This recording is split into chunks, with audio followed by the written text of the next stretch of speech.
Bienvenidos y bienvenidas a todos a esta tercera, si no me equivoco, sesión del seminario vinculado al proyecto Perpetrate.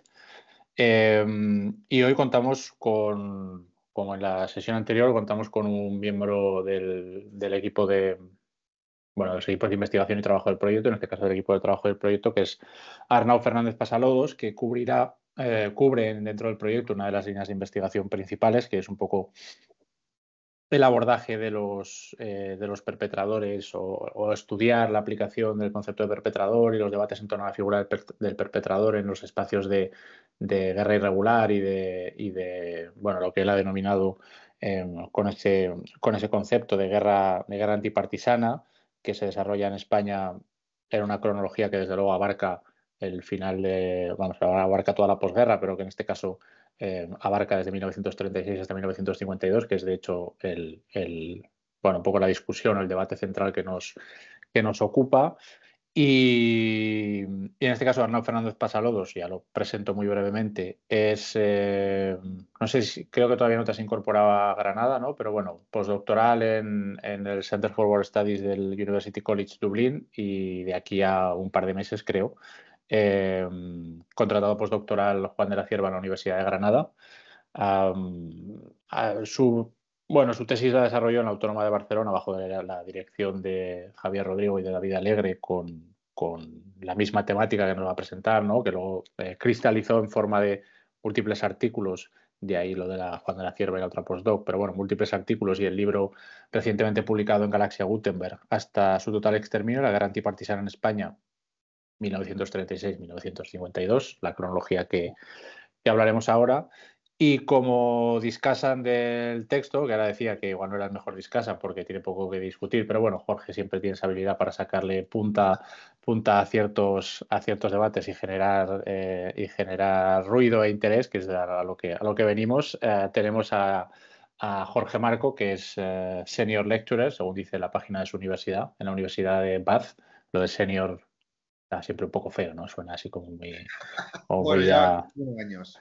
Bueno, y evidentemente está aquí como discasan porque es uno de los principales expertos en el estudio de la guerrilla antifranquista, de las políticas represivas desplegadas por el franquismo para combatir a la guerrilla y junto con Mercedes Yusta en publicaciones individuales y en publicaciones conjuntas, uno de los que también ha propuesto la idea de entender la Guerra Civil Española dentro de esa larga cronología, ¿no? Como han hecho otros historiadores para otros conflictos armados, por ejemplo, Robert Gerbart, ¿no? Que trabaja en Dublín para el caso de la Primera Guerra Mundial y otros, pues entender en este caso la Guerra Civil Española dentro de esa larga cronología que incluya no solo lo que son las operaciones militares del trienio 36-39, sino extenderlo más allá a las operaciones de lucha contra la guerrilla, que es un poco, yo entiendo, la idea que nos viene a presentar hoy aquí Arnau, que intentamos discutir, ¿no? Esa idea de que en los espacios de lucha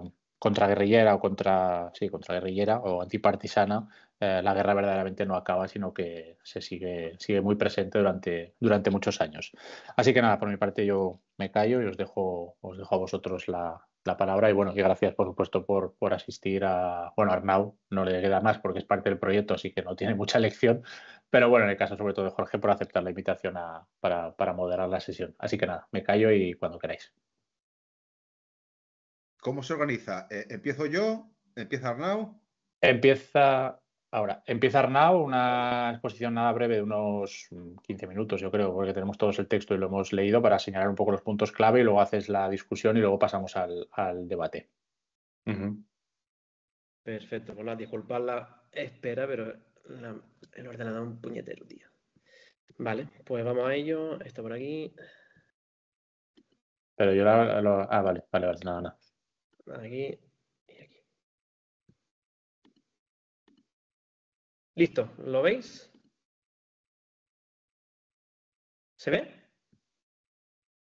Sí, sí que se ve. Vale, perfecto. Pues nada, lo primero, agradeceros la presencia en el seminario y la invitación de los coordinadores del proyecto, de Javier y de Miguel. Y pues nada, como indica el título y bien como ya hemos visto que tenemos aquí a Jorge Marco, ¿no? En relación con la discusión que vamos a tener después de esta breve presentación, pues creía que era muy interesante no solo hablar de la guerrilla, que también hablaremos, sino también de la cuestión de la cronología, ¿no? De ahí el título, que es bastante sugerente y no exento de polémica y de debate, que es este título de la Guerra Civil Española 1936-1952 y si la Guerra Civil duró 16 años, ¿no? En este sentido, historiadores como Jorge Marco, como Mercedes Justa, también en los últimos años, lo veremos más adelante, ¿no? Se han ido incorporando otras compañeras y otros compañeros, se han hecho la pregunta, ¿no? Fundamental, en mi opinión, de ¿y si la Guerra Civil realmente no terminó hasta 1952, ¿no? Como consecuencia de la presencia de la resistencia armada antifranquista en multitud de provincias de toda la península. Y en este sentido, pues claro, evidentemente estamos ante una pregunta que rompe muchos esquemas, ¿no? Rompe, digamos que el cajón fundamental de la propia guerra, que sería esa cronología del verano del 36 hasta abril del 39, y que lo que yo me encontré cuando empecé a interesarme por esta cuestión de la larga duración de la guerra fue una cuestión fundamental, ¿no? Que era la necesidad de profundizar.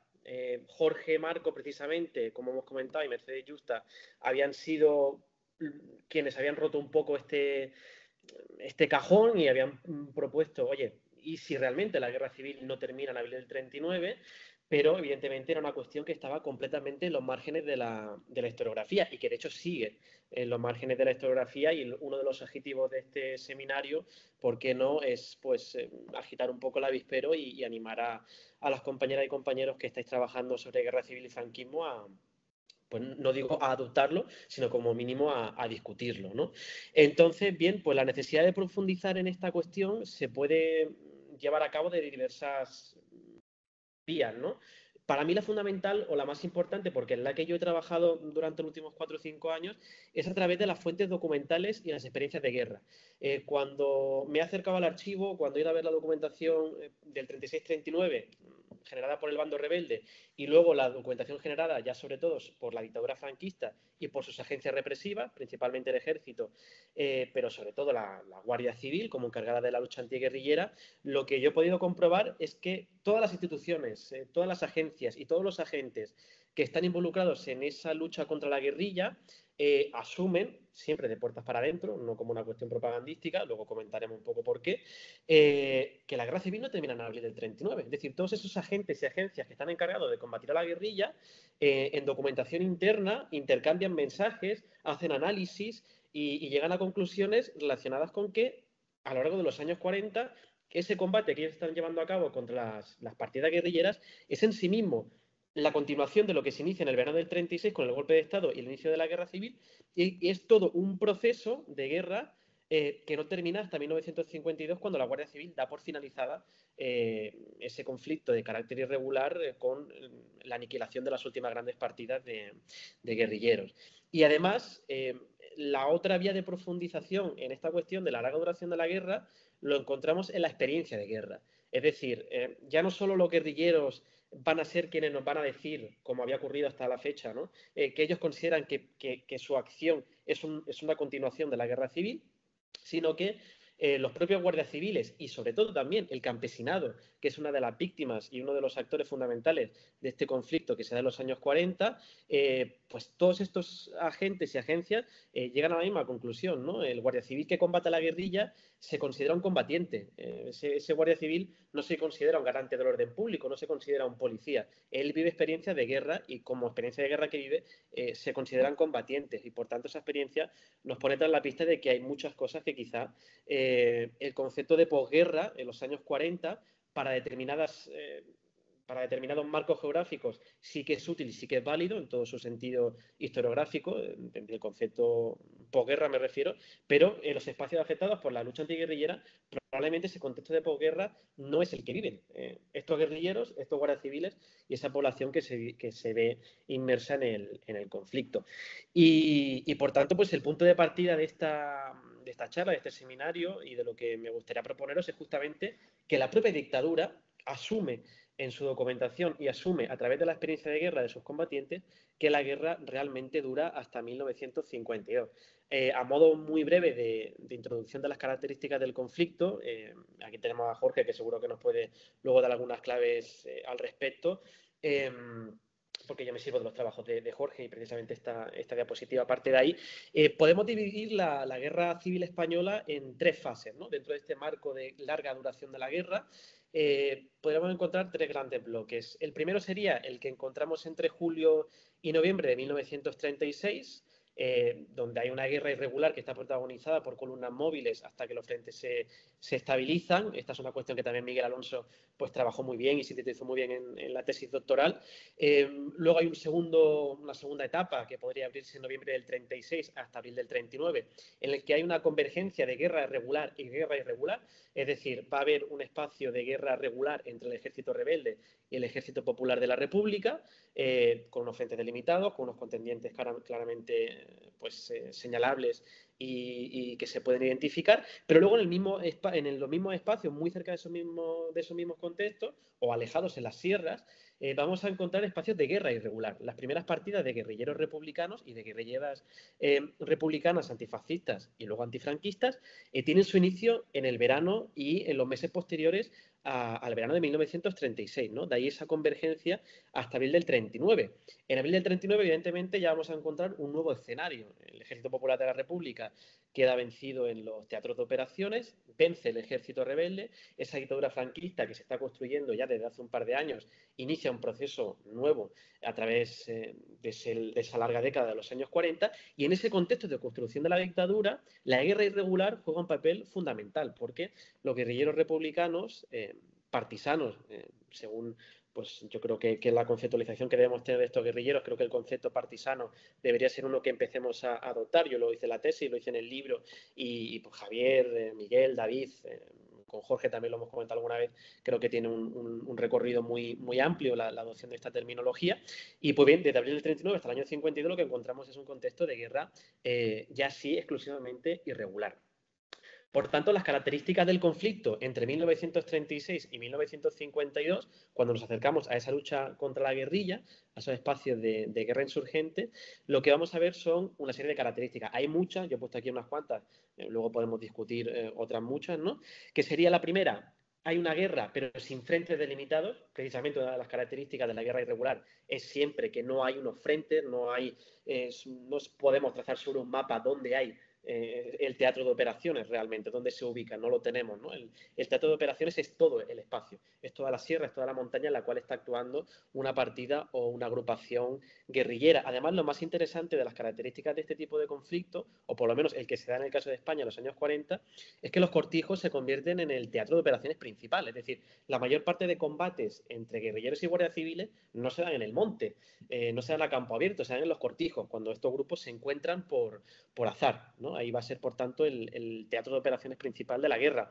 Además, encontramos que los guerrilleros españoles, esta es una característica general de las guerrillas. En el caso de la guerrilla republicana y antifranquista, es especialmente paradigmático en tanto que es una guerrilla muy limitada en cuanto a material, en cuanto a ayuda internacional, y por tanto es una guerrilla y son unos partisanos que se ven muy limitados. Y por tanto la acción de ellos es sobre todo a la de sobrevivir. Es decir, la resistencia armada antifranquista no hay que entenderla, en mi opinión, como una guerrilla capaz de hacer caer a la dictadura por sí misma, es decir, por la acción de esa guerrilla, sino que con el paso de los años la guerrilla se convierte en un espacio de supervivencia, en un espacio que los hombres y las mujeres que están represaliadas en las comunidades rurales encuentren en la marcha a la sierra una forma de evitar la tortura, evitar las leyes de fugas, evitar las deportaciones, etcétera, etcétera. Y por tanto, creo que es muy interesante tener ya como principal paradigma esta cuestión, ¿no? De que la guerrilla, en mi opinión, es más un espacio de supervivencia que no otra cosa. Además, en el marco de esta aparición de las guerrillas republicanas y antifranquistas, primero el bando rebelde y luego la dictadura franquista van a llevar a cabo una guerra antipartisana. Aquí también, de nuevo, adoptando un poco esa terminología anglosajona, alemana, francesa, ¿no? de adoptar el término partisano, y también para su combate, para esa antipartisan war, ¿no? Y por tanto, pues de ahí, por ejemplo, podemos entender de esa guerra antipartisana que es una guerra hasta su total exterminio. El título del libro que salió hace unos meses con Galaxia Gutenberg, pues no es casual, es una orden que se da sistemáticamente desde el año 36 hasta el año 52, porque la guerra antipartisana es entendida por el bando rebelde primero y luego por la dictadura franquista como una guerra de eliminación. Es decir, al guerrillero no se da el estatus de combatiente y, por tanto, al no tener estatus de combatiente es un sujeto militar eliminable. ¿Cómo? A través de leyes de fugas principalmente. Pero también esa consideración de enemigo, de combatiente al cual no se le da, de enemigo al cual no se le da estatus de combatiente, también es trasladable a la población civil. Es decir, el civil que vive en el contorno donde actúa la guerrilla es también considerado un enemigo por parte de los actores contrainsurgentes y, por tanto, esa orden de hasta su total exterminio no solamente está dirigida contra el guerrillero, sino también contra el real, el potencial o el imaginario colaborador de esa resistencia. Y esto entronca directamente con la cuestión de cuáles son esas prácticas que lleva a cabo la Guardia Civil, que, como comentaba antes, es la agencia encargada de la lucha antiguerrillera. Lo que uno se encuentra cuando se acerca a las políticas de la violencia que despliega la Guardia Civil en estos años es que hay una caja de herramientas muy marcada, ¿no? Una caja de herramientas de prácticas contrainsurgentes que bebe del siglo XIX. Por tanto, podríamos decir que la Guardia Civil no innova prácticamente en nada, pero que la despliega con un celo y con unos niveles de violencia, de brutalidad a nivel cuantitativo no tan grande como ocurre en los marcos de la Segunda Guerra Mundial, pero a nivel cualitativo sí es exactamente análogo a lo que ocurre en el Frente Oriental, en Yugoslavia, en Grecia y en todos los teatros de operaciones de guerra antipartisana europea.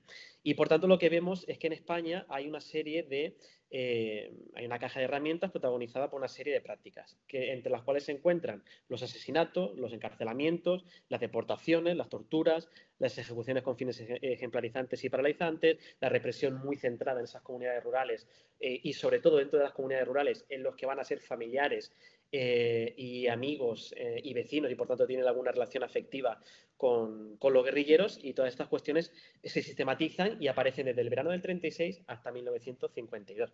En este sentido, también es interesante ver qué nos dice la historiografía. Comentaba antes, cuando hemos iniciado la charla, Miguel, la cuestión del trabajo, por ejemplo, de Robert Gerbert con el libro de Los Vencidos. Pues bien, desde la historia de la Primera Guerra Mundial, de la Segunda Guerra Mundial, ha habido autores internacionales como Robert Gerbert que nos han propuesto esta cuestión de que, oye, ¿hasta qué punto, por ejemplo, en el marco de la Primera Guerra Mundial, podemos afirmar que esta acaba en los años en los que nosotros nos habíamos encajonado el conflicto, ¿no? ¿Por qué? Porque teóricamente, cuando acaba la Primera Guerra Mundial, debería cesar el conflicto en todos los teatros de operaciones o en todas las regiones que han estado afectadas por el mismo, y lo que vemos es que realmente a partir de entonces se generan espacios de revolución, de contrarrevolución, de guerras civiles, donde lo que ocurre es que realmente la Primera Guerra Mundial no termina de terminar, ¿no?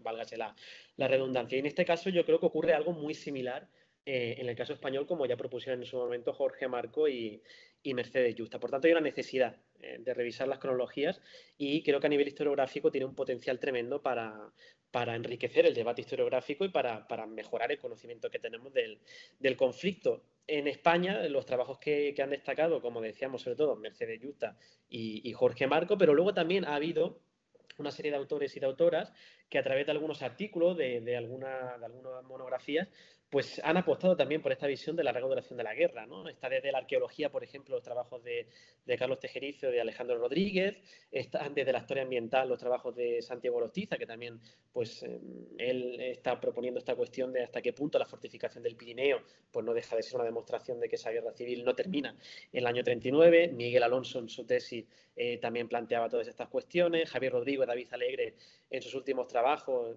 desde Comunidades Rotas en adelante, pues también han ido un poco animándose a insertarse dentro de este marco historiográfico. Y luego también trabajos menos conocidos, porque no son trabajos propiamente desde el mundo académico, sino trabajos desde el mundo pues más de la historia local, provincial o comarcal, como pueden ser los trabajos de José María Zuaga Rico, en el caso de Granada y de Málaga, que también pues desde ese espacio han apostado por ver que la guerra civil pues quizá no termina en abril del 39, ¿no? Y en mi humilde aportación, pues recientemente salió ese libro, Hasta su total exterminio, con Galaxia Gutenberg, en el que planteo y trato de profundizar en esta cuestión de la larga duración de la guerra. Y lo que nos encontramos cuando nos acercamos a esta cuestión es que no podemos desligar principalmente lo que ocurre entre el 36 y el 39 y los años 40, ¿no? Porque en mi opinión lo que ha ocurrido a lo largo de todos estos años de investigación de la guerrilla antifranquista es que se ha compartimentado en exceso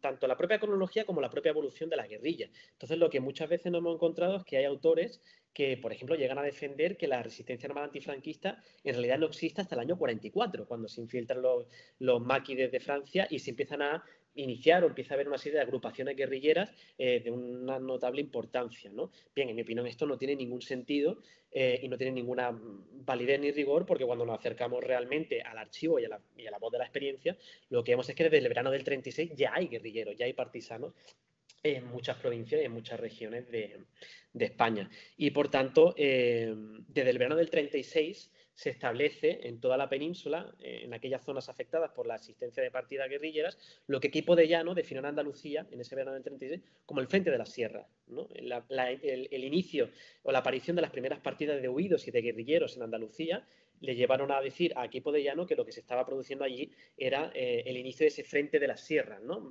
Alejado del frente de la guerra regular contra el ejército republicano, Queipo de Llano debía hacer frente también a un frente de guerra irregular, el frente de las sierras, que no se cierra precisamente hasta el año 1952, porque lo que ocurre es que a partir del 1 de abril del 39, en teoría lo que deberíamos encontrar en España es el cese total del conflicto armado, es decir, podremos encontrar espacios de represión, espacios de posguerra, pero en teoría lo que no deberíamos encontrar son espacios de guerra. Pues bien, el 2 de abril del 39, pues, lamentablemente nos encontramos en la península con multitud de provincias afectadas por el combate contra guerrilleros.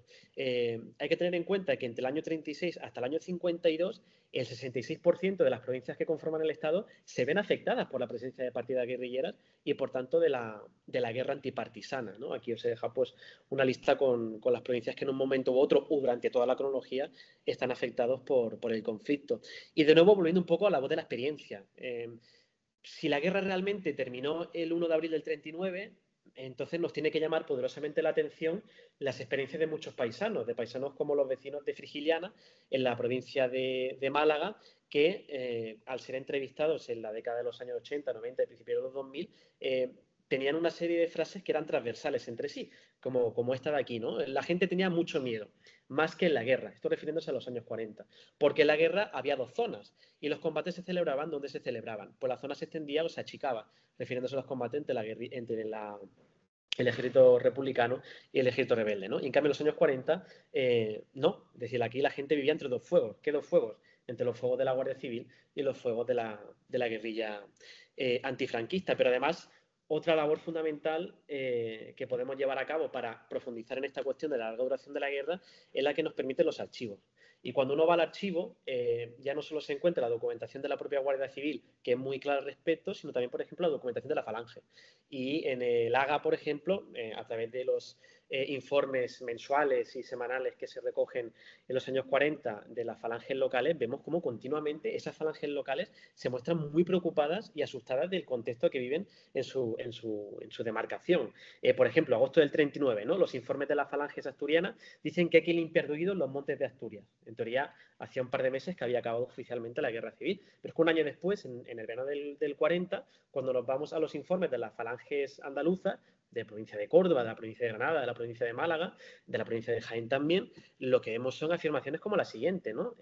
Las partidas marxistas no solamente actúan en la sierra, sino que ya se han lanzado sobre los cortijos de la campiña, invadiendo la casi totalidad de la provincia. En Granada, estos hechos se reproducen a diario, es decir, la acción de las guerrillas granadinas, y se multiplican de día en día en esta comarca sometida al terror desde hace varios meses y desarmada y desemparada de toda ayuda. No puede ni debe consentirse la inseguridad constante en la que vivimos.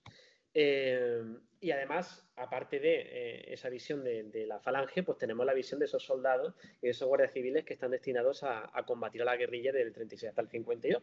En este caso, pues es paradigmático, por ejemplo, lo que comentaba un soldado del ejército, José Llordes, que señalaba que cuando es desmovilizado, en un principio, después de abril del 39, comienza a escuchar en su unidad que los van a enviar a Asturias, porque allí lo que ha pasado realmente es que la guerra no ha terminado, porque hay una serie de hombres y de mujeres que desde el monte están resistiendo a las nuevas autoridades fascistas, ¿no? Y por tanto, este soldado que es enviado a participar en la lucha antiguerrillera en el verano del 39 en Asturias es consciente es de que él va a seguir participando en el conflicto, en la guerra civil, y lo dice claramente, ¿no? Dice, por eso mismo no dudó en señalar en sus memorias que, aunque la guerra oficialmente había acabado el 1 de abril, allí seguía la guerra de guerrillas y emboscadas.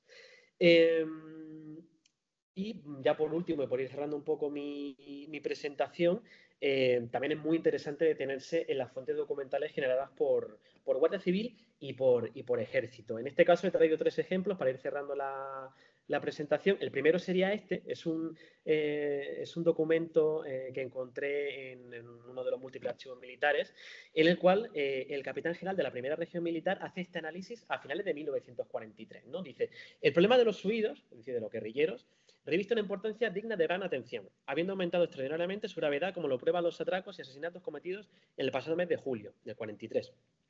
Todos estos hechos quedan siempre en la mayor impunidad y las partidas rojas de huidos tienen contactos con marxistas de aldeas y caseríos, aquí haciendo referencia a la importancia que tienen las redes de enlace, que lo protegen. Todo lo cual siembra la inquietud entre el personal adicto al régimen. Aquí es una de las cuestiones fundamentales. Uno de los problemas que presenta la guerrilla antifranquista a la dictadura es que en estos contornos rurales erosiona la propia autoridad y la propia imagen que debe presentar y que debe tener la dictadura de cara al campesinado, ¿no? Y por tanto esto es una visión y un tema muy relevante para las autoridades militares que ven cómo esto se erosiona poco a poco. Además comenta, ¿no? La fuerza de la Guardia Civil, aquí centrando la atención en que es la Guardia Civil la encargada de la guerra antipartisana, aun desplegando todo celo y actividad, no son suficientes para terminar con este problema por la gran extensión territorial de esta provincia y limítrofe. La retaguardia, o sea, aquí utiliza incluso un lenguaje absolutamente bélico y operacional, perdón. La retaguardia está desguarnecida por haber tenido que destacarse las fuerzas a la sierra de las provincias limítrofes, ¿no? Por tanto, aquí el capitán general de la primera región militar hace un análisis muy interesante de lo que viene a ser el contexto general de los espacios de lucha antiguerrillera en el año 43.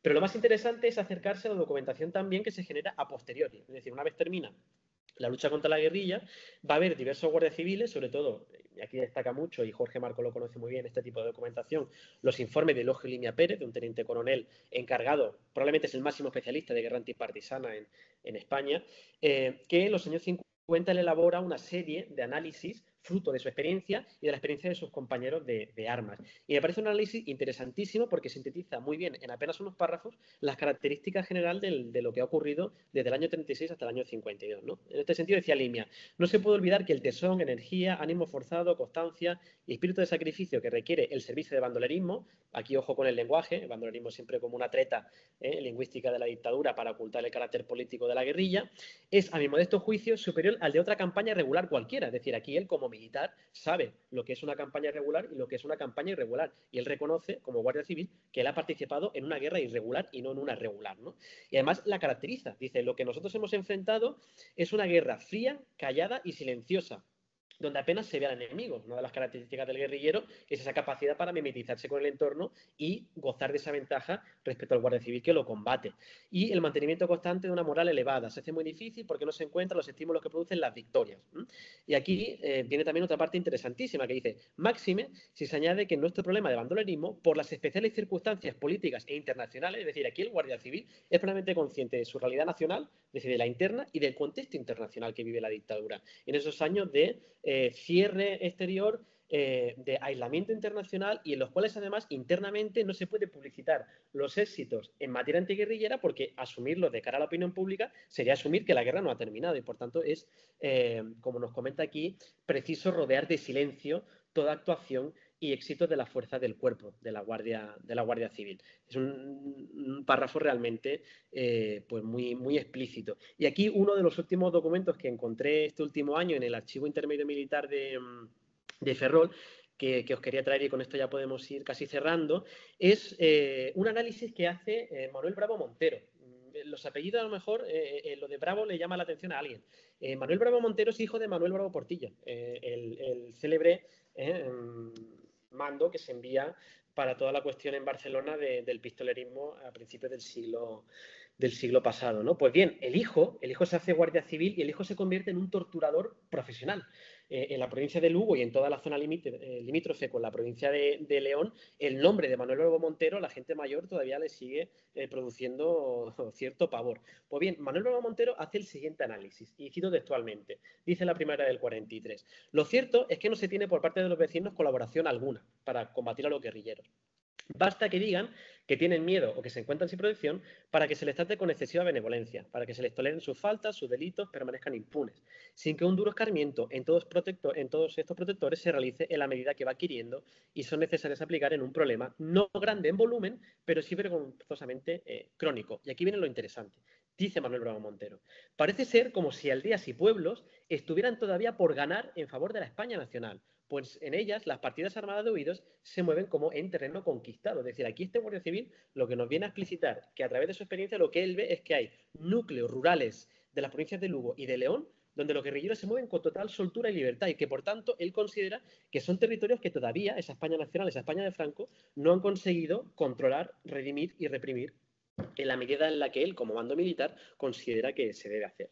Y un último documento en relación con esta cuestión es este, que alguna vez alguno de vosotros ya lo habéis visto porque lo hemos comentado en otras presentaciones, pero que quería aprovechar para traerlo aquí, que es este, ¿no?